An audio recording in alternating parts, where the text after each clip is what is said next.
খবর 24 সাথে আপনাকে স্বাগত।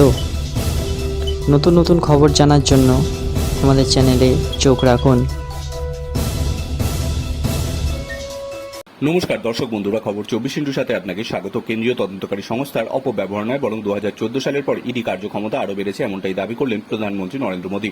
লোকসভা নির্বাচনের ঠিক আগে এনফোর্সমেন্ট ডিরেক্টরের হাতে একের পর এক রাজ্যের নেতামন্ত্রীরা গ্রেফতার হতেই বিরোধীরা অভিযোগ তুলেছে যে কেন্দ্রীয় তদন্তকারী সংস্থার অপব্যবহার করছে সরকার। এবার নথি তুলে ধরে বিরোধীদের সেই অভিযোগ উড়িয়ে দিলেন প্রধানমন্ত্রী। একটি সংবাদ মাধ্যমকে দেওয়া সাক্ষাৎকারে প্রধানমন্ত্রী নরেন্দ্র মোদী বলেন যে 2014 সালের আগে ইডি আর্থিক তরচুপ প্রতিরোধ আইন বা পিএমএলএ আইনে 1800-ও কম মামলা দায়ের করা হয়েছিল। সেখানে এনডিএ ক্ষমতায় আসার পর 5000-এরও বেশি মামলা হয়েছে দায়ের। 2014 সালের আগে যেখানে ইডি মাত্র 8 বার তল্লাশি চালিয়েছিল, সেখানে 2014 সালের পর 7000-এরও বেশি বার তল্লাশি চালিয়েছে ইডি। মোদী বলেন এটাই ইডির দক্ষতা বাড়ার প্রমাণ।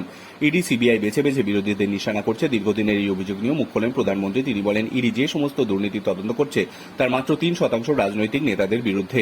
বিরোধীদের পাল্টা কটাক্ষ করে তিনি বলেন যে এই দুর্নীতির বিরুদ্ধে পদক্ষেপ করার জন্য কোনো প্রতিষ্ঠান তৈরি করা হয়, তবে সেই প্রতিষ্ঠান কাজ করে কিনা তা প্রশ্ন করা উচিত নয়। এই প্রশ্নের কোনো অর্থই নেই, কারণ ওরা কাজ করছে। প্রধানমন্ত্রী মোদী বলেন যে সরকারের উচিত তদন্তকারী সংস্থার স্বাধীনতার কাজ করতে দেওয়া উচিত। রাজনৈতিক উদ্দেশ্য পূরণের জন্য তাদের কাজকে প্রভাবিত করা উচিত নয়। ব্যুরো রিপোর্ট, খবর 24/7।